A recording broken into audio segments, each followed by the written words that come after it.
Auzubillahi minash shaitani rajim. Bismillahirrahmanirrahim. Today we start with the lecture 3. As usual, we start with the message of the day, that is, if you really want to do something, you will find a way. If you don't, you will find an excuse. This quote only relates to the motivation in life, which is the main inspiring force in our life. If we want to do, we can turn the tide. Human being को अल्लाह ताला ने अशरफुल मखलूकात के तौर पे मुझे और आपको बहुत सारी कैपेबिलिटीज दी हुई हैं. So whenever we want to do, it is the matter of attitude. If I want to do it, I will do everything, and if I am not convinced to do it, I'll search out so many excuses. So I would request you, I would urge you, and I'll recommend for you कि हमारा जो attitude building है towards the positivity and goodness, that should go on. ये दोनों जो हैं ये supplement है for you motivation. Positivity and goodness, to think good, to do good and act good. And to think positive, do positive and act positive. Do what is right, not what is easy. This is also for the students. This is also for the student of life, for the student of social psychology, for the academic people, for the professional people, rather for everyone in the society community. That do what is right, not what is easy. Shortcut लगाना easy होता है, लेकिन ये right नहीं है. तो do what is right, not that is easy. So before moving forward, just to recapitulate the points of the last lecture, I would like to share the summary of the last lecture. Forms of business organization हमने पढ़े थे. There are 3 basic forms of business organization that are organized as separate entities. One is the sole proprietorship. A business owned by one person.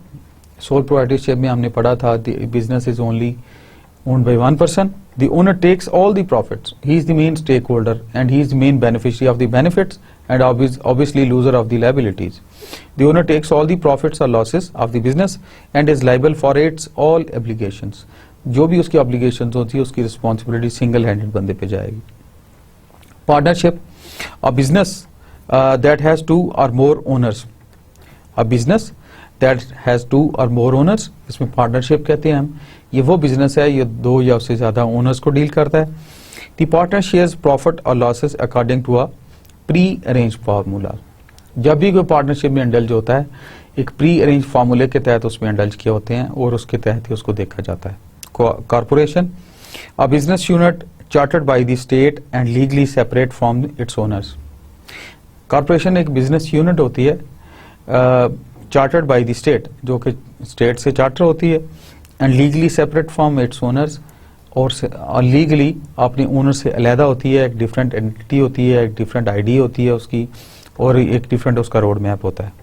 The owners are called stock holders. वो stockholders के नाम से याद किए जाते हैं because their ownership is represented by a share of stock, जो कि ओनरशिप एक शेयर ऑफ स्टॉक से रिप्रेजेंट होती है. Basic financial statement. Basic financial statement की आज हम बात करेंगे. इसमें क्या क्या लर्निंग ऑब्जेक्टिव्स होंगे हमारे. It is describes the objective of the financial reporting. Financial reporting कैसे होती है, and identify the conceptual framework underlying accounting information. Accounting information के लिए जो कंसेप्चुअल फ्रेमवर्क होता है, पहला वो हम डिस्कस करेंगे. Then is the identify and define the basic components of financial reporting. Financial reporting की बेसिक कंपोनेंट्स पे बात होगी. And prepare a classified balance sheet. Classified balance sheet की हम बात करेंगे. Then third objective is use classified financial statement to evaluate liquidity and profitability. 2 चीजें हमारी बड़ी उनकी लिंच पिन है इसमें. One is liquidity and other is the profitability. Basic financial statement introduction. Financial reporting and financial statements. There are few internal information, जैसे हमने पहले बात की थी. They are known as balance sheet, income statement and statement of the cash flows. हम दोबारा इसको repeat करते हैं for your easiness. Internal information में आती है बैलेंस शीट, एक बैलेंस शीट की बात है. दूसरी इनकम शीट है और तीसरी है statement of cash flows. Other information में आ जाती है हमारी इंडस्ट्री, इंडस्ट्री क्या है, इंडस्ट्री की चीजें, उसकी कंपिटिटर्स भी आ जाते हैं, all those competitors which are in the market, and then is the economy wide भी बात हो जाती है उसमें। Basic functions of accounting system, accounting system के बेसिक फंक्शंस क्या हैं, इसको हम थोड़ा रिकैप्सुलेट कर लें। Number 1 is interpret and record business transactions. Accounting system का नंबर 1 और बेसिक और इंतहाई जरूरी जो एम है, वन ऑफ दी उसके फंक्शंस में जो आता है, जो रूट काज है, उसकी मेन रूट है जिस पे उसका पिलर खड़ा है, interpret and record business transaction, सारी बिजनेस ट्रांजैक्शंस को इंटरप्रेट करना और रिकॉर्ड करना। Then is classify similar transactions, वो सारी की सारी ट्रांजैक्शंस को, सिमिलर ट्रांजैक्शंस को क्लासीफाई करना इनटू यूजफुल रिपोर्ट्स, अच्छी रिपोर्ट्स के तौर पे डाटे को, उस पूरी रिपोर्ट्स को एक मीनिंगफुल के तौर पे अरेंज करना, मीनिंगफुल आइडेंटिटी के तौर पे। Then is the summarize and communicate information to the decision makers, वो जो आपने डाटे को यूजफुल तरीके से उसको आपने रीअरेंज किया है, उसकी कंक्लूजन लगा ली है, उसको समराइज किया है, तो डिसीजन मेकर्स के पास क्लिस्टर विजिबिलिटी आनी चाहिए, they should have the proper visibility and clarity after seeing it कि इसमें बेनिफिट्स क्या हैं, इसमें प्रॉफिट क्या है, इसमें लॉस क्या है, इसमें नेगेटिविटी क्या है, अच्छाई क्या है, प्रोस क्या है, कान क्या है। So just again since it's a very important step, important slide, so I would like to repeat for you. Basic functions में पहला बेसिक फंक्शन आ जाता है interpret and record business transactions, interpret और रिकॉर्ड करना बिजनेस ट्रांजैक्शंस को। दूसरा आ जाता है classify similar transactions into useful reports, जो सिमिलर ट्रांजैक्शंस हैं उनको यूजफुल रिपोर्ट्स के तौर पे देखना। तीसरा आ जाता है समराइज एंड कम्युनिकेट, समराइज करना और कम्युनिकेट करना इंफॉर्मेशन टू डिसीजन मेकर्स को इंफॉर्मेशन देना। ऑब्जेक्टिव ऑफ फाइनेंशियल रिपोर्टिंग ये थोड़ी स्पेसिफिक आ जाती है, इसमें थोड़ा मजीद देख लें। 1 इज जो बड़ा स्पेसिफिक ऑब्जेक्टिव है, जो बड़ा क्लैरिटी में है, that is information about economic resources, economic resources की इंफॉर्मेशन। क्लेम्स टू रिसोर्सेज, जिन जिन रिसोर्सेज पे क्लेम है उनको देखना, and changes in resources and claims, और जो चेंजेस हैं रिसोर्सेज और क्लेम में, क्या क्या चीज, इंफॉर्मेशन अबाउट इकोनॉमिक रिसोर्सेज के मतलब की information, claims to resources, different resources को claim, and changes in resources and claims, और जो जो चेंजेस लाए हैं रिसोर्सेज और क्लेम में। फिर उसके बाद दूसरी चीज है इंफॉर्मेशन यूजफुल इन असेसिंग अमाउंट, वो इंफॉर्मेशन जो अमाउंट को असेस करने के लिए यूजफुल हो जाती है। टाइमिंग के लिए, and uncertainty of the future cash flows, जो अनसर्टेनिटी है फ्यूचर कैश फ्लोज की उसको करना। Information useful in making investment and credit decisions, वो इंफॉर्मेशन जो इन्वेस्टमेंट और क्रेडिट डिसीजंस को यूज करने के लिए यूज होती है वो है। Financial statements, it is a declaration of information believe to be true communicated in monetary terms such as dollar terms। बहुत बेसिक ये स्टेटमेंट है, बेसिक एकेडमिया डेफिनेशन है, वो need to understand and comprehend it well. It says a declaration of information believe to be true communicated in monetary items, monetary item के साथ, और such as dollar, उस particular currency के terms में इसको करना। कोई एक करेंसी हो सकती है, it could be dollars, euro, पाक, rupees, anything. Financial statements are collection of reports about an organization's financial results।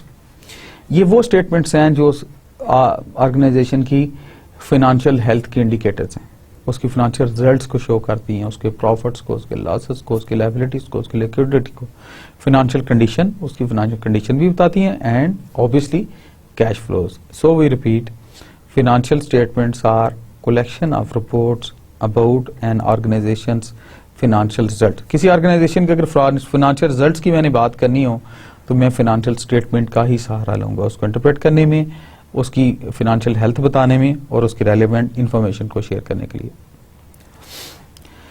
They are useful for the following reasons, यानी अगली बात है, इनकी इंपॉर्टेंस की बात हो रही है कि किन रीजंस की वजह से फाइनेंशियल स्टेटमेंट यूज की जाती है, इसको एक्वायर किया जाता है, इसको पे मेहनत की जाती है। 1, to determine the ability of a business to generate cash, किसी भी बिजनेस की एबिलिटी देखने के लिए कि कैश कैसे जनरेट होना है, and resources and users that cash. We repeat, to determine the ability को डिटरमिन करना ऑफ ए बिजनेस की एबिलिटी को डिटरमिन करना, टू जनरेट कैश, उसको कैश को जनरेट करने के लिए, and sources and uses that cash, और वो sources जो वो cash use करता है. To determine whether a business has the capability to pay back its debts, बहुत important point कि क्या बिजनेस की वो हेल्थ है, फाइनेंशियल प्रोफाइल है कि वो अपनी डेट्स को क्लैरिफाई कर सके, क्लियर कर सके और ख़त्म कर सके. To track the financial results on a trend line to spot any looming profitability issue, अगर कोई लूमिंग प्रॉफिटेबिलिटी इशूज है तो उसको भी हाईलाइट करना. To drive financial ratios from the statement that can indicate the condition of the business, different ratio निकालना जो उस पर्टिकुलर टाइम में, उस पर्टिकुलर एनवायरनमेंट में कंडीशन फॉर द बिजनेस को शो कर रही है. डिसीजन मेकिंग का टूल है ये, जो उसके प्रोज एंड कॉन बता रहा था कि should he go for business और not. To investigate the details of certain business transactions as outlined in the disclosure that accompany the statements. बड़ा अहम पॉइंट है. To investigate the details of certain business transactions as outlined in the disclosure that accompany the statements. Right. We were talking about the balance sheet. The financial statement showing the financial position of an enterprise by summarizing its assets, liabilities and owner's equity at a point in time. बहुत important point. Balance sheet क्या चीज़ है? हम हर रोज़ balance sheet का नाम लेते हैं, रोज़ बात करते हैं. Actually what is meant academically by the balance sheet? It is the financial statement showing the financial position of an enterprise, किसी भी ऑर्गेनाइजेशन की फाइनेंशियल पोजीशन, बाय समराइजिंग, सबको समराइज कर देती है, कंक्लूड करती है. देयर एसेट्स, उनके एसेट्स क्या हैं, उनकी इक्विटी में क्या है, कैश फ्लोज क्या हैं, उनकी टेंजिबल प्रॉपर्टी क्या, एंटायर एसेट्स क्या हैं, लाइबिलिटीज क्या हैं, what all they have to pay and what all they debt, and owners equity, owners की अपनी इक्विटी क्या है at a point of time. It shows for a particular point of time, not in a generic. ये generic नहीं होती, ये time specific होती है. ये कंसेप्चुअली पॉइंट आपने जेन में रखना है. एट अ स्पेसिफिक डेट, ये लिखा भी हुआ है उन्होंने. Also called a statement of the financial position. Generally हम बैलेंस शीट को statement of the financial position भी कहते हैं. A balance sheet displays the equality of assets and liabilities plus owner's equity and at a point in time. ये क्या show करती है, ये क्या रिफ्लेक्ट करती है? It is equality of assets and liabilities plus owners equity at a point in time. उस particular time पे ये शो करती है सारी चीजें. The statement of financial position presents in great detail the element of the basic accounting equations. Various type of assets are listed and total. Different assets की बात होती है, लिस्ट होती हैं, फिर टोटल होते हैं. इंटरप्राइज लाइबिलिटीज आर लिस्टेड, फिर आप इंटरप्राइज की सारी लाइबिलिटीज को लिस्ट करते हैं और टोटल करते हैं and added to the owners equity, और ओनर्स इक्विटी में वो ऐड हो जाती हैं. The balancing feature of this financial statement is one of its dominant characteristics because the statement is simply an expansion of the basic accounting equation. जो हमारी simply statement है, it is the expansion of the basic accounting equation की वो expansion है. Business entity क्या है? An economic unit that controls resources, एक economic unit जो रिसोर्सेज को कंट्रोल करती है. Incurs obligations and engage in business activities. Business entity है, it is an economic unit, जो ये एक इकोनॉमिक यूनिट है. दैट कंट्रोल्स रिसोर्सेज, जो रिसोर्सेज को कंट्रोल करती है. इंकर्स ऑब्लिगेशंस, ऑब्लिगेशंस की बात करती है. And engage in business activities, और बिजनेस एक्टिविटीज की बात करती है. Assets, assets are economic resources that are owned by a business and expected to benefit future operations. Assets क्या हैं? They are the economic resources that are owned by a business, जो कि business own करता है, and are expected to benefit future operations, जो कि future operations की बात करते हैं. Assets may have definite physical form such as buildings.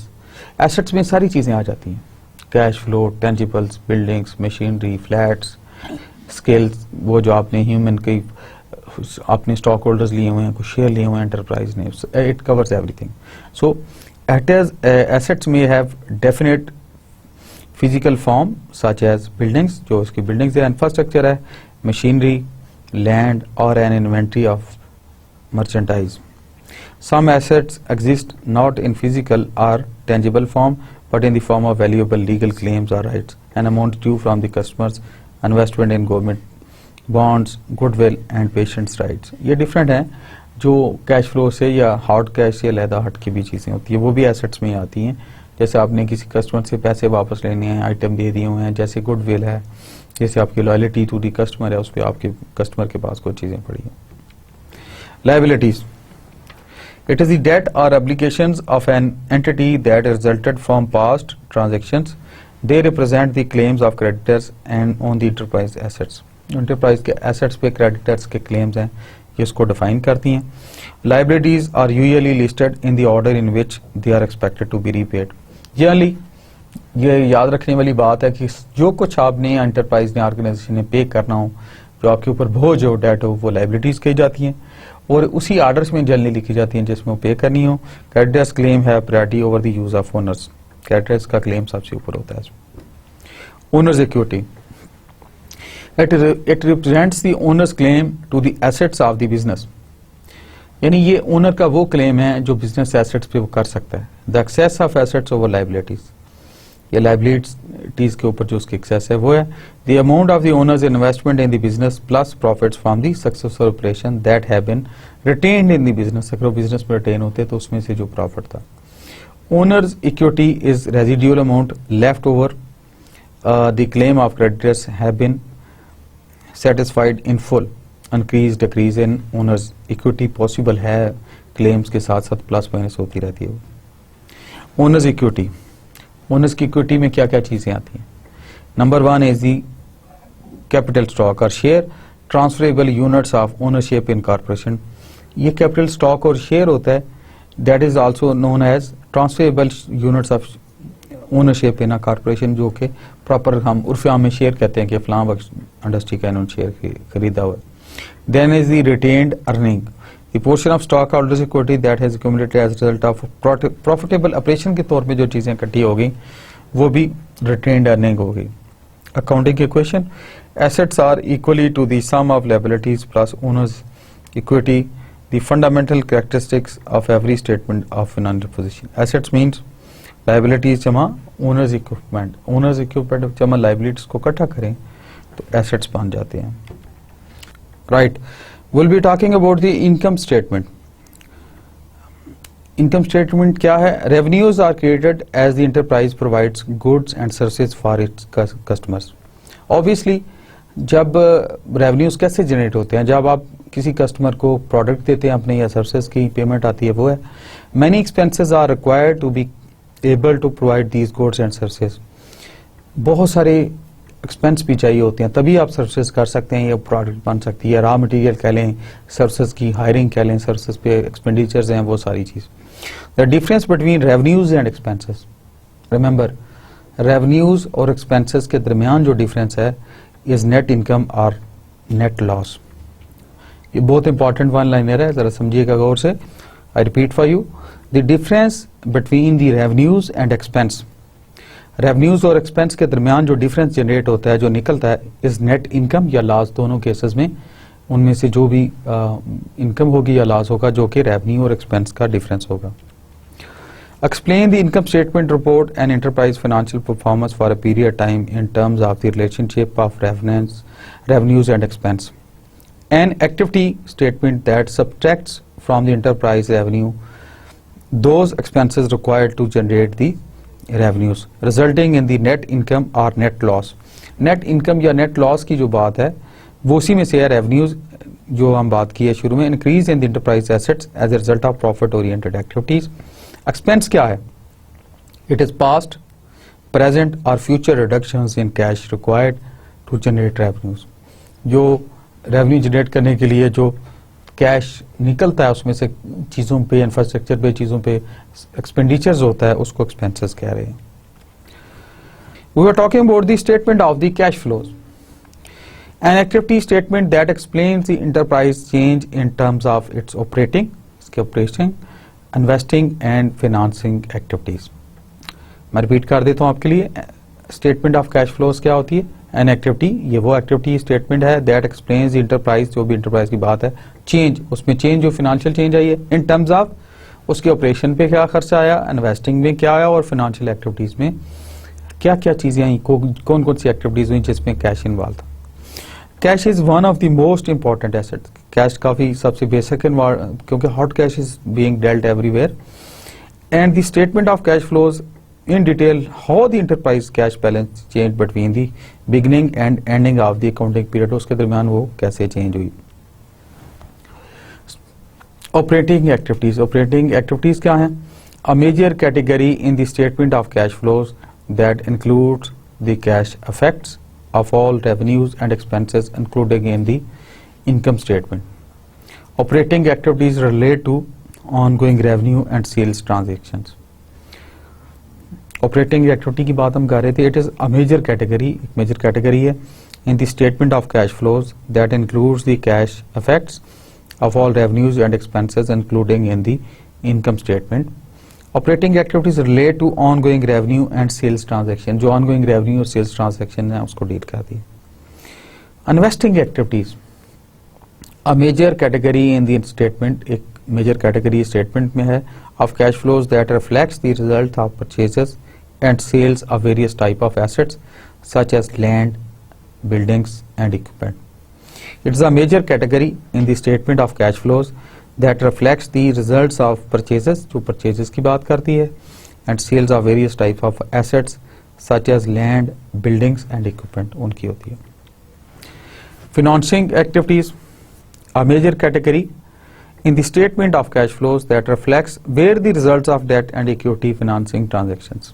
It describes where the enterprise has received its permanent debt and equity financing, कहाँ से वो आई उसकी डेथ और सारी जो उसके डेट्स हैं और उसकी इक्विटी फाइनेंसिंग कैसे हुई।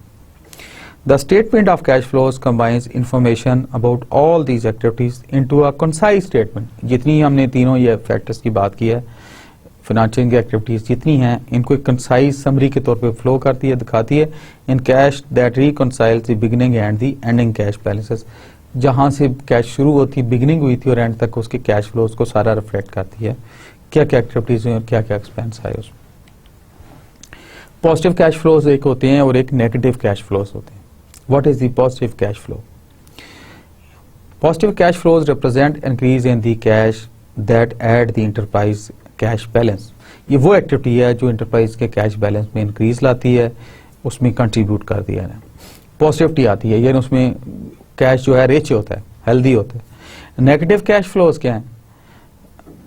Negative cash flows represent a payment of cash that reduces the enterprise cash balance, जिसमें वो निकल रहा होता है पानी, जैसे फ्लो है किसी, आप फॉर एग्जांपल किसी बर्तन में पानी भरा हुआ है किसी बड़े जाग में, तो जो उसमें इंटर करेंगे पानी तो पॉजिटिव कैश फ्लो है, जो आउट होगा नेगेटिव कैश फ्लो है। Very simple concept.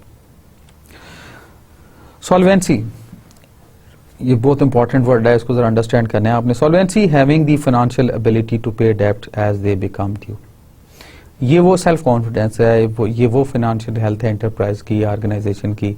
It is known as solvency. बड़ी simple concept, one liner. It is having the financial ability, एक फाइनेंशियल कैपेसिटी है आपकी, टू पे डेट्स, जो अपने आपके कर्जे हैं, एज दे बिकम ड्यू, जो जो ये ड्यू हो साथ ही आप पे कर दें, जो आपके ऊपर लायबिलिटीज है, ये कर्जा आ रहा है कैश फ्लो का। विंडो ड्रेसिंग क्या है? It measures taken by management to make a business look as strong as possible in its balance sheet, income statement and statement of cash flows. Good, इसको विंडो ड्रेसिंग कहते हैं। बड़ी comfortable term है और बड़ी अच्छी एक्सप्रेशन किसी ने रखा है, window dressing. It is the measure, it measures the, these are the measures. Window dressing क्या है? These are the measures taken by management, वो जो टॉप मैनेजमेंट लेती है, to make a business look as strong as possible in its balance sheet, income statement and statement of cash. ये वो सारी measures हैं, ये वो सारे पॉजिटिव स्टेप हैं, ये सारी टेक्निक्स हैं, सारी उसकी प्रॉपर उसकी शुगर कोटिंग है, जो कि उसके सारे के सारे बिजनेस को स्ट्रॉन्ग इम्पैक्ट उसका दे रही होती है through balance sheet, income sheet और cash flow statements. As a result, many creditors regard more frequent financial statements as providing important additional information beyond that in the annual financial statement. उससे हट के भी वो बहुत सारे लोग अच्छे सक्सेसफुल बिजनेसमैन वो बताते हैं, इंडिकेट करते हैं beyond the financial statement, so that कि उनकी एक रेगुलर स्ट्रेंथ की अर्ज जो है और उसकी जो एक फीलिंग है, जो उसकी वाइब्रेशन है, मार्केट में फील की जा सके। To be useful decision making, financial reporting must enable the user to assess cash flow prospects. Financial reporting के ऑब्जेक्टिव्स क्या हैं, उस पर बात हो रही थी। Number 1, to be useful for decision making, जो भी डिसीजन मेक करना उसके प्रोज एंड कॉन के लिए, उसकी वैसे long term decision, short term decision के लिए financial reporting must enable the user to assess cash flows prospects. Assess management stewardship, management की स्टीवर्डशिप को भी असेस करती है।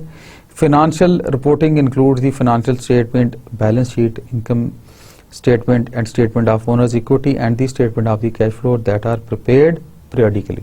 ठीक है। Management's underlying assumptions that the methods and the estimates used in the financial statement are also important component of the financial reporting के वो हिस्से हैं। Now we'll talk about the qualitative characteristics of the accounting information. Accounting information के qualitative characteristics aspects क्या हैं? To facilitate interpretation of the accounting information, उसकी facilitate करने के लिए the FACFS has established the standard are qualitative characteristics by which जज the information, जो information जज करते हैं उसमें the most fundamental of these characteristics are relevance. बहुत अहम है। पहली बात तो उसकी रेलेवेंस होनी चाहिए, जो बेसिक और फंडामेंटल इंफॉर्मेशन। दूसरी बात है फेथफुल रिप्रेजेंटेशन, जो उसकी फेथफुल रिप्रेजेंटेशन भी होनी चाहिए, ये दूसरी बात। So, to facilitate interpretation of accounting information, the FASB has established the standards or qualitative characteristics by which to judge the informations. The most fundamental of these characteristics are relevance, एक तो उसकी relevance होनी चाहिए, और faithful representation, तो उसकी faithful representation भी होनी चाहिए। Relevance क्या है? Relevance means that the information has a direct bearing on decision। बहुत स्पेसिफिक बात की उन्होंने कि उसकी जो फाइनेंशियल इंफॉर्मेशन है वो डायरेक्ट डिसीजन मेकिंग पे क्या उसका इम्पैक्ट पड़ रहा है, पॉजिटिव है, नेगेटिव है, दोनों सूरत। In other words, if the information were not available the different decision would be made. अगर इंफॉर्मेशन ना आती तो शायद कोई डिसीजन और ले लेते और कुछ भी ना बनता एंड पे। सो रेलिवेंट होना बहुत जरूरी है। Relevance means the information has direct bearing on decision making. In other words, if information were not available, a different decision would have been made. To be relevant, information must have one or both of the following. कोई एक चीज इनमें होनी चाहिए। वो आ जाती है, one is the predictive value. Predictive value है, इन दोनों में से कोई एक चीज होनी चाहिए। Predictive value means information has predictive value if it helps capital providers make a decision about future actions. कि वो इतना उनके पास फंडिंग हो, इतनी स्टेबिलिटी हो, फाइनेंशियल स्टेबिलिटी हो कि उनकी फ्यूचर डिसीजन पे उसका इम्पैक्ट आ सके। Then is the confirmative value, information has confirmative value if it confirms और चेंजेस प्रीवियस एवेलुएटर्स, अगर वो पिछले एवेलुएटर्स को चेंज कर रहे हैं फिर भी। Now we are talking about the relevance. Relevance में relevant information is also subject to the materiality. अभी जब मटेरियलिटी की बात हम करते हैं रेलेवेंस की, इसकी भी अभी इसके मतलब बात करेंगे। Information is material if it's omission और mistreatment could influence the user's economic decision taken on the basis of the specific entity's financial statement. Material का जो इम्पैक्ट है उसका अफेक्ट करता है for the towards the financial cash flow. Materiality क्या है? It is related to both nature of an item and its size are the misstatement. कि अगर इसके दो एंगल्स हैं, एक है इसकी इम्पैक्ट क्या है, बेरिंग क्या है, दूसरे उसके साइज को भी इम्पैक्ट क्या है उसके बिजनेस पे, उसकी रेलेवेंस पे। The materiality of an item normally is determined by relating its dollar value to an element of the financial statement such as net income और टोटल एसेट्स। उसको कंपैटिबल उसकी जो करेंसी के साथ रिलेट किया जाता है उसकी प्राइस के रिगार्ड से और फिर देखा जाता है। As a rule when an item is worth 5% or more of its net income, accountants treat it as a material।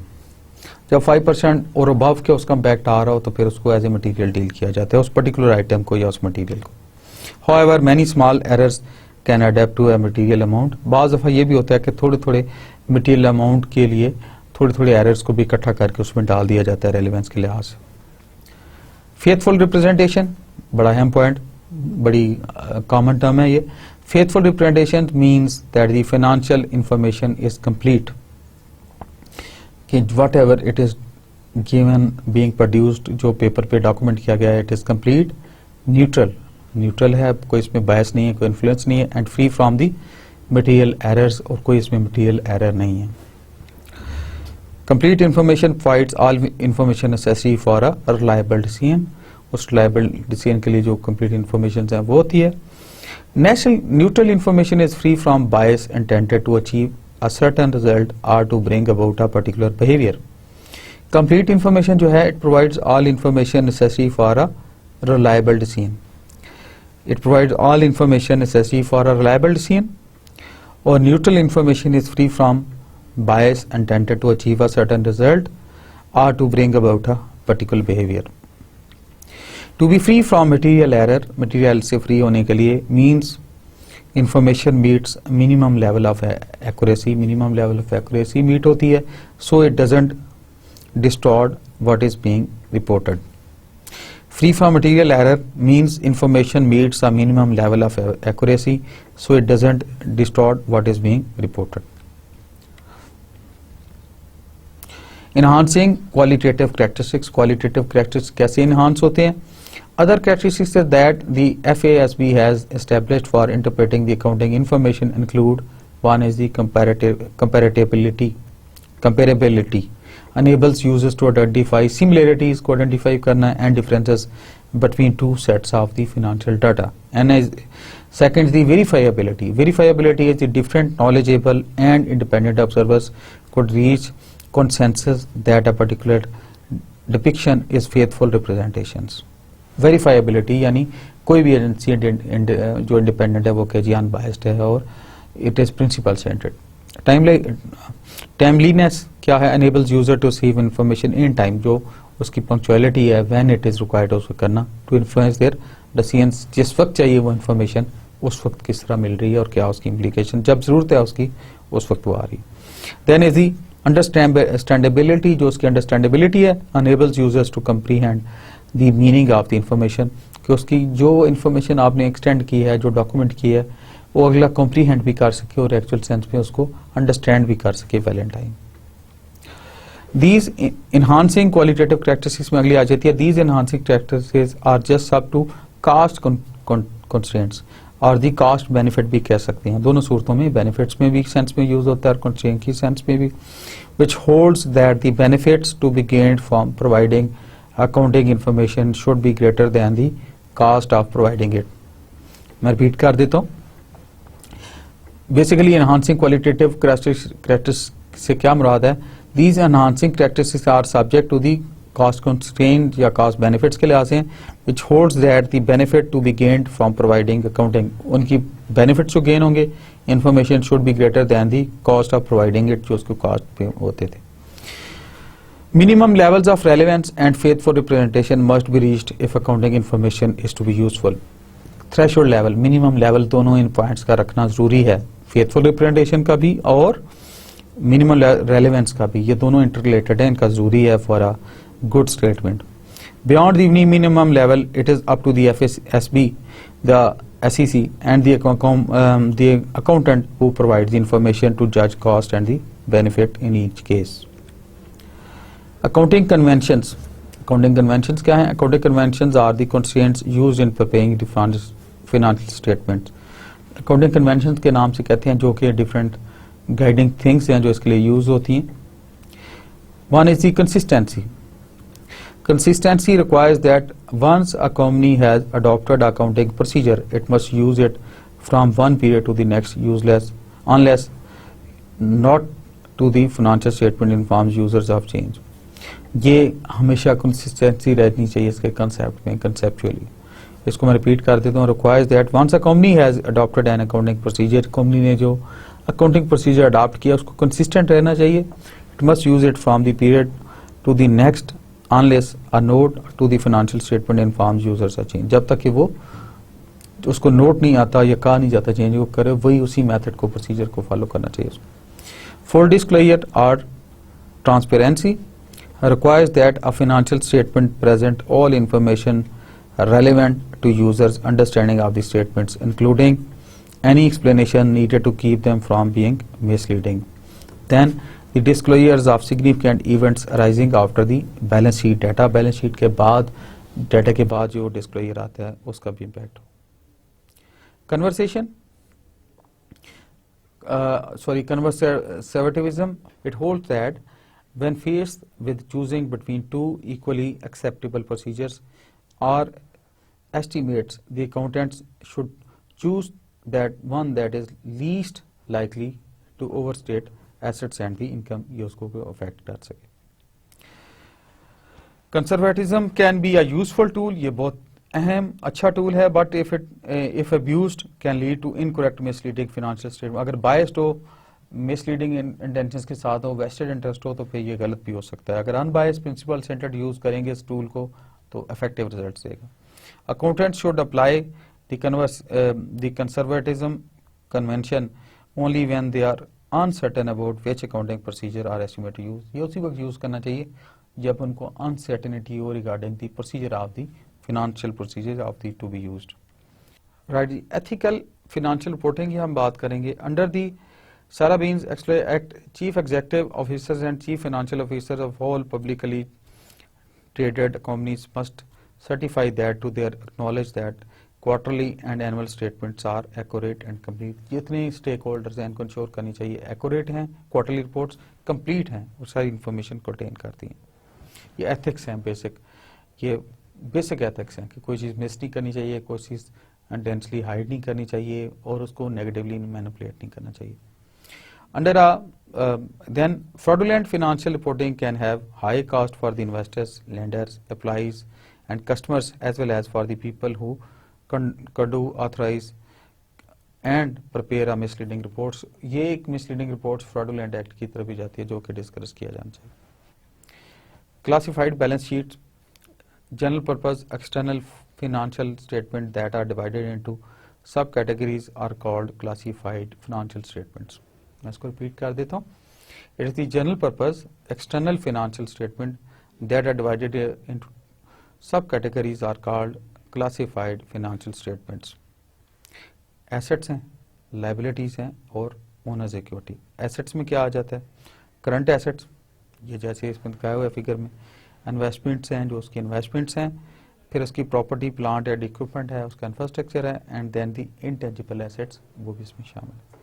Equivalent to liabilities और ओनर्स इक्विटी ये चीज़ आ जाती है। लाइबिलिटीज़ में क्या आता है, करंट लाइबिलिटीज़ क्या हैं और लॉन्ग टर्म लाइबिलिटीज़ क्या हैं वो भी आ जाता है, प्लस ओनर्स इक्विटी कि ओनर्स का कैपिटल क्या है। एसेट्स में the classified balance sheet typically divides asset into 4 categories. जो क्लासिफाइड बैलेंस शीट है वो 4 क्लासेस में इसको डिस्ट्रीब्यूट करती है। करंट एसेट्स पहली चीज़, इन्वेस्टमेंट्स दूसरी होगी, property plant and equipment and the intangible assets. The categories are listed in the order of how easily they can be converted to cash. ये कितनी जल्दी हॉट कैश में कन्वर्ट हो सकती हैं उस ऑर्डर के लिहाज से की जाती है। Some companies group investments, intangible assets and other miscellaneous assets into a category called other assets. बाज़ केसेस में उसको अदर एसेट्स के नाम के तौर पे भी लिखा जाता है। Current assets include cash and other assets that a company can reasonably expect to convert to cash, sell or consume within 1 year. जो कि विद इन 1 ईयर आप उसको हॉट कैश में कन्वर्ट कर सकते हैं, वो करंट एसेट्स होते हैं। A company's normal operating cycle is the average time it needs to go from the spending to receiving cash. जो कि स्पेंडिंग और रिसीविंग कैश तक ऑपरेटिंग साइकिल के लिए, रनिंग एक्सपेंडिचर्स के लिए चाहिए हुआ। Current assets include cash, short form investments, notes and accountant receivables, inventory that a company expects to convert to cash by selling it within the next year are the normal operating cycle, prepared expenses and supplies bought for use, जो उसको उस angle से use के लिहाज से देख लेते हैं। इन्वेस्टमेंट्स क्या हैं जी? Investments includes assets usually long term that are not used in normal business operations and that management doesn't plan to convert to cash within the next year. Examples include ये investment की examples हैं, securities that held from long term investments, long term notes receivable जो हैं, land held for the future use, plant or equipment not used in business, special funds established to pay off the debts or buy a building, and large permanent investments made in other company for the purpose of controlling that company. So these all are the different shapes of the investment. Property, plant and equipment. Right, we were talking about the property, plant and equipment. Property, plant and equipment include tangible, long term asset. ये tangible होते हैं जो physically present होते हैं, long term assets होते हैं, used in a business day to day operations, जो बीच में supportive के तौर पे रखते हैं, ये different अपनी enterprise रखता है as a safe limits के तौर. They are also called operating assets. इनको operating assets भी कहते हैं. Fixed assets का भी नाम दिया जाता है, tangible assets भी कहा जाता है, long lived assets भी कहा जाता है और plant assets भी कहा जाता है. इसके different नाम हैं. Through depreciation and cost of these assets, except land, are spread over the periods they benefit. ये over a period किया जाता है long term plan के तौर. To reduce clutter on the balance sheet, property, plant and equipment and related accumulated depreciation accounts are often combined. For example, property, plant and equipment net. ये example आपने गौर किया होगा. To reduce clutter, ये cluttering to reduce करने के लिए कि heading के अंदर इन सारे fixed asset को जो एसेट्स हैं हमारे इसके डिफरेंट टेंजिबल आइटम्स हैं, ऑपरेटिंग एसेट्स हैं, सबको एक ही वो टर्म में कह देता है property, plant and equipment. Net amount dollars में उसने पूरी अमाउंट जो वैल्यू थी उसकी उसको सेट कर दिया. इनटेंजिबल एसेट्स ये दूसरी टर्म है. Intangible assets are long term assets with no physical substance. इनकी फिजिकल प्रेजेंस नहीं होती. Their value stems from the rights or privileges accruing to their owners. Examples include patents जैसे है, कॉपीराइट्स है, जैसे फ्रेंचाइजेज हैं, ट्रेडमार्क्स हैं, गुडविल है. गुडविल ये सारे इंटेंजिबल एसेट्स में हैं. जो कस्टमर फेथ भी होता है, कस्टमर बॉन्डेज भी है, ये सारी चीज arises in an acquisition of another company. जब दूसरी कंपनी को एक्वायर कर लिया जाता है तो उसमें भी आते हैं. सो इंटेंजिबल एसेट्स में क्या चीजें अहम है? पेटेंट्स, कॉपीराइट्स, ट्रेडमार्क्स, फ्रेंचाइज और the goodwill. Liabilities. Liabilities are divided in two categories. पहली कैटेगरी है current liabilities. Current liabilities में obligation that must be satisfied within 1 year. Current जैसे current cash हमने convertible within 1 year आपने पिछली स्लाइडों में पढ़ा है, इसी तरह current liabilities भी that must be satisfied within 1 year के अंदर क्लियर करने वाली हूँ. Current liability के तौर पे कहा जाता है और within the company's normal operating cycle whichever is larger, longer sorry. जो ऑपरेटिंग साइकिल है अगर लंबा या 1 ईयर जो भी है, that is taken as the current liabilities. Notes payable जो नोट्स पेएबल हैं वो है, और अकाउंट्स पेएबल जो अकाउंट्स पेएबल हैं. Current portion of long term debts जो लॉन्ग टर्म डेट्स की अभी की करंट इंस्टॉलमेंट है, करंट पोर्शन है, उसको लिया जाएगा. Salaries and wages of payable जो कि सैलरीज, वेजेस और डिफरेंट पेमेंट्स हैं इंडिविजुअल्स की स्केल के लिहाज से. कस्टमर एडवांसेस जो कस्टमर के एडवांसेस हैं वो भी करंट लायबिलिटीज में आ जाते हैं. Long term liabilities they include debts that fall due more than 1 year. जो मोर देन 1 ईयर के डेट्स हैं उनको कहते हैं. In the future or beyond the normal operating cycle. Mortgages payable, long term notes, bonds payable, employee pension and obligations वगैरह. And long term lease liabilities भी हमारी long term liabilities में आ जाती हैं. ओनर्स इक्विटी तीसरी चीज. The term owner's equity, proprietorship, owner's capital and net worth are all used to refer to the owner's interest or equity in a company, particular company में वो उसका आ जाता है. The first three forms are preferred to net worth because many assets are recorded at their original cost rather than at their current value. Original cost के लिहाज से लिया जाता है उनको. The equity sections of the balance sheet differs depending on whether the business is a sole proprietorship, partnership or a corporation. इसका depend करता है, इसकी हैयत जो है, इसकी जो नेचर है वो इस लिहाज से देखी जाती है. ये बहुत अहम स्टेटमेंट है, जरा दोबारा मैं पढ़ता हूँ आपके लिए. The equity section of the balance sheet differs depending on whether the business is a sole proprietorship, क्या वो sole proprietorship है, partnership और corporation है. Sole proprietorship, the owner's equity section of a sole proprietorship would be similar to the one shown for the Bonalike companies. For example, owner's equity है, ये total उसने लिख दिया. Partnership, the equity section of a partnership balance sheet is called partner's equity. इसमें क्या आता है partner's equity में? It is much like that in a sole proprietorship's balance sheet and might appear as follows. Partner's equity के तौर पे उसने different partners के बाय नेम कैपिटल को शो कर दिया जाता है total partners equity person X Y करके उस लिहाज से। Corporation, the equity section of a balance sheet for a corporation is called stock holders equity or a shareholders equity. It has two parts, contributed capital and the retained earnings. Contributable capital है और retained earnings के ये दो हिस्से हैं। The contributed capital or the paid in capital account reflects the amount of assets invested by the stockholders, जो उसके लिए होता है। It is generally shown on corporate balance sheet by two amounts, the face or par or a value of issue stock. The amounts paid in are contributed in excess of the par value per share. Corporation, the retained earnings accountants is sometimes called earned capital because it represents the stockholders' claim to the assets that are earned from the operations and reinvested in corporation in the corporate operations. Distribution of assets. Distribution of assets of stakeholders, which are called dividends, reduce the retained earnings accountant just as withdrawal of assets by the owners of a business reduce the capital account. Overview of the classified balance sheet accounts. अभी हम overview करेंगे पूरी balance sheet का. Now we'll cover the overview of the classified balance sheet accounts. Similar accounts on the balance sheet and income statement can be grouped as shown below. Balance sheet में किस लिहाज से assets हैं और दूसरी तरफ liabilities है और ओनर्स इक्विटी। एसेट्स में क्या आ जाता है, करंट एसेट्स हैं, इन्वेस्टमेंट्स हैं, property plant and equipment, intangible assets हैं। लाइबिलिटीज में क्या कुछ आ जाता है, करंट लाइबिलिटीज हैं, लॉन्ग टर्म लाइबिलिटीज हैं, टोटल लाइबिलिटीज हैं।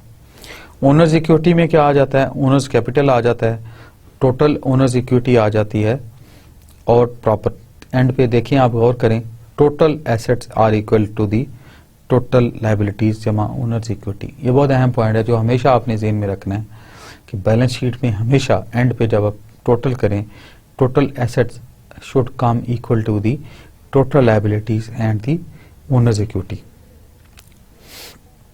Using classified financial statement, ratios are used. Ratios use the components of classified financial statement to reflect how well a firm has performed in terms of maintaining liquidity and achieving profitability. ये different ratios पर use की जाती हैं to a certain firm's financial health. Accountant must be classified correctly before the ratios are computed or ratios will be incorrect. Obviously, competent accountant होना चाहिए जो इसको understand करता और इनको करेक्टली कैलकुलेट कर सके, वरना एक डिफरेंट डिसीजन मेकिंग की तरफ बात चल निकलेगी जो कि which will lead to a negative business और लॉसेस की तरफ लीड करेगी। Evaluation of the liquidity, liquidity means having enough money on hand to pay bills when they are done, they are due to take care of the unexpected needs for cash. ये वो है कि impromptu cash जो needs arise होती हैं उसके लिए भी जरूरी है। Two measures of liquidity are working capital and the current ratio. एक वर्किंग कैपिटल और करंट रेशो ज़हन में रखी जाती है।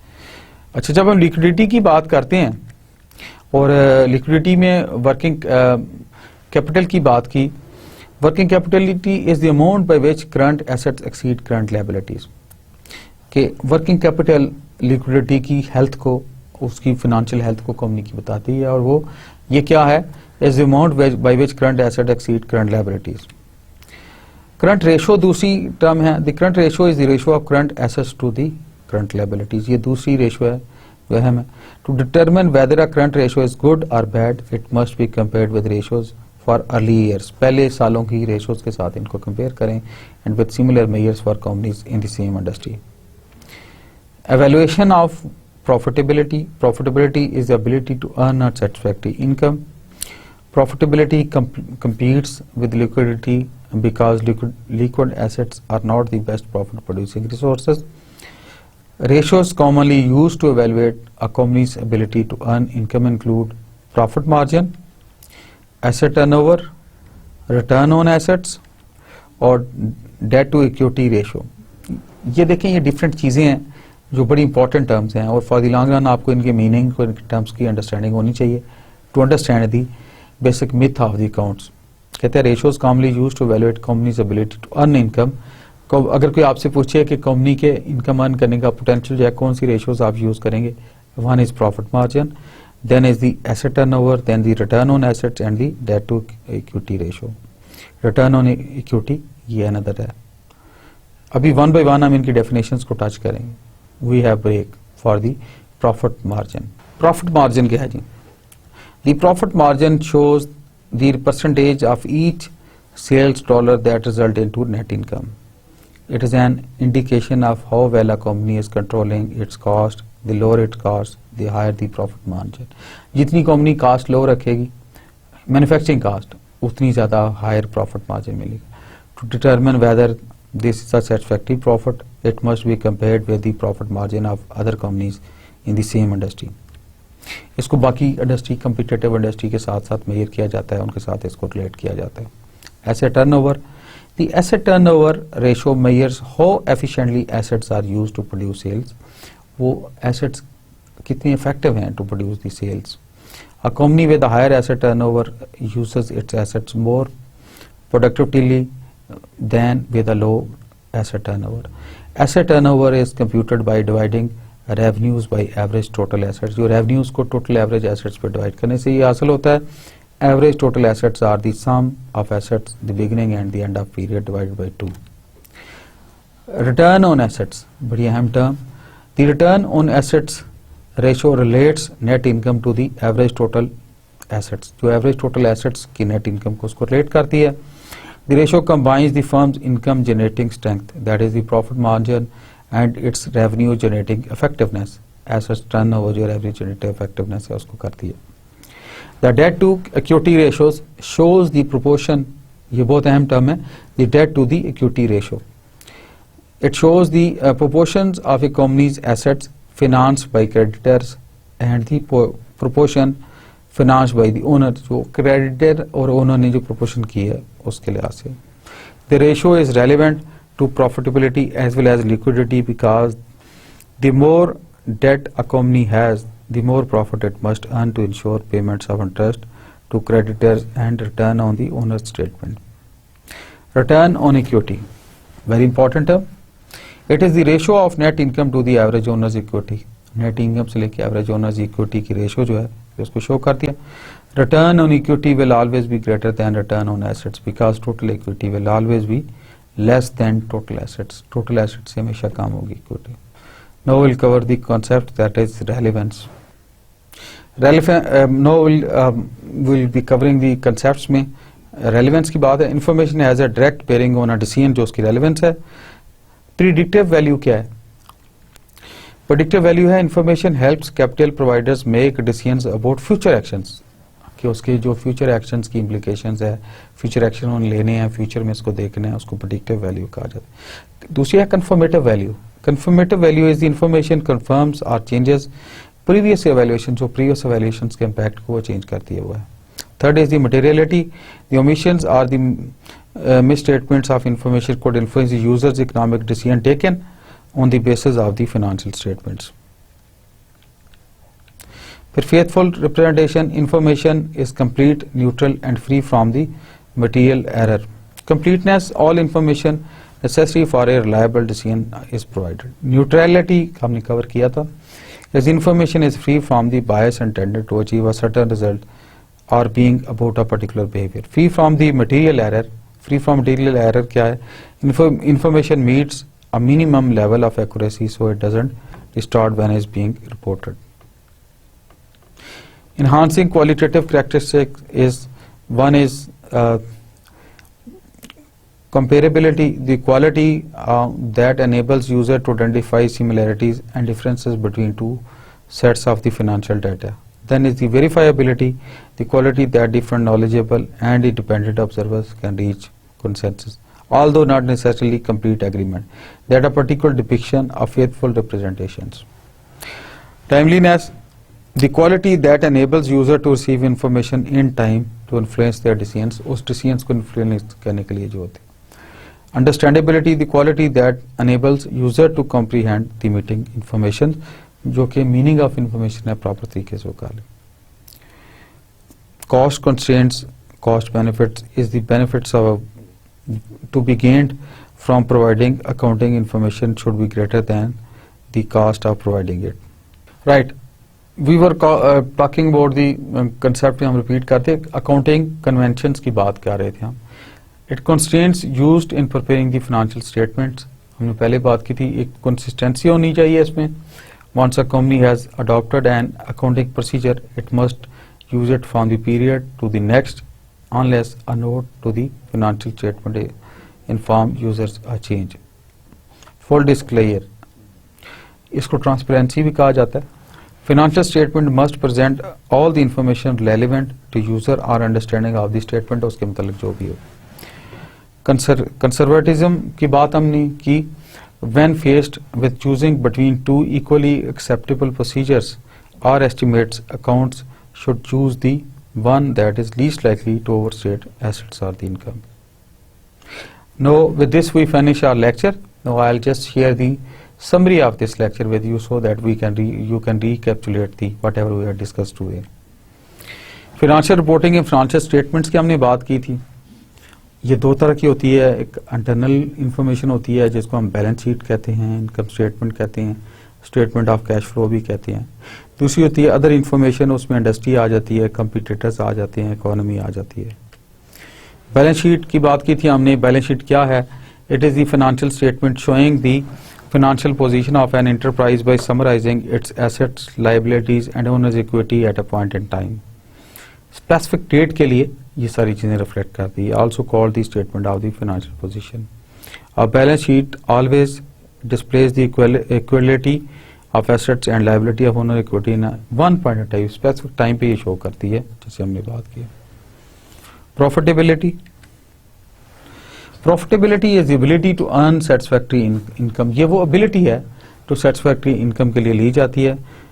Ratios commonly used to evaluate the company's ability to earn income include profit margin, assets turnover, return on assets, and debt to equity ratio, and the return on the equity. इसमें कुछ important concepts भी हमने cover किए इस lecture में. One was the relevance. It is information has the direct bearing on a decision. उस decision के लिए जो relevant information है, जो bearing है, वो है. Other is the faithful representation पे बात की हमने. Information is complete, neutral and free from the material error. फिर enhancing qualitative characteristics पे बात की कि जी qualitative characteristics को भी enhance किया जाए. Accounting conventions क्या कहते हैं? These are the constraints used in preparing the financial statements. With this we finish our lecture. As usual, जो मैंने हमेशा for the welfare of the community, humanity and with all my humbleness, शायद कि तेरे दिल में उतर जाए तेरी बात वाली बात है. Give the message. Don't be the same, be better. एक हदीस भी है जिसका मफहूम है कि मोमिन का आने वाला कल पिछले गुजरे वाले कल से बेहतर होता है. Let's go on to the route towards the betterness. Route to goodness, route to positivity, self countability करें और हम अपना आने वाला कल जो है गुजरे हुए कल से बेहतर बनाने की कोशिश करें इन एक नीति के साथ. Other messages. Happiness is not the absence of problems. Happiness का मतलब ये नहीं है कि एब्सेंस ऑफ प्रॉब्लम्स है. It is the ability to deal with them. आप ये कहना बिल्कुल गलत होगा कि कायनात में कोई बंदा टेंस नहीं है. वो बाबा फरीद साहब का एक शेर है. उठ फरीदा सुते आए थे कर लगी अग, तू आने में दुखी हाँ इतने दुखी सारा जग. सो आई वॉन्ट टू से happiness is not the absence of problem. Problem हमारे के पास होते हैं. आप अल्लाह पे तवक्कुल रखते हो फेथफुल तरीके से. हमारे पास अल्लाह ताला में स्किल्स दे के हम उसको फेस कर लें. It is the ability to deal with them. हमें स्किल्स दे, हमें हौसला दे, हमें हिम्मत दे कि हम उन प्रॉब्लम्स को रिजॉल्व कर लें. ज़िंदगी खुद ही हैप्पी हो जाएगी. और सबसे पहला इसका टूल यह है कि आपके अंदर सब्र होनी चाहिए, पेशेंस होनी चाहिए और लोगों के लिए इज्जत होनी चाहिए. With this I finish my lecture. Thank you very much. Thanks. Allah Hafiz. Khuda Hafiz.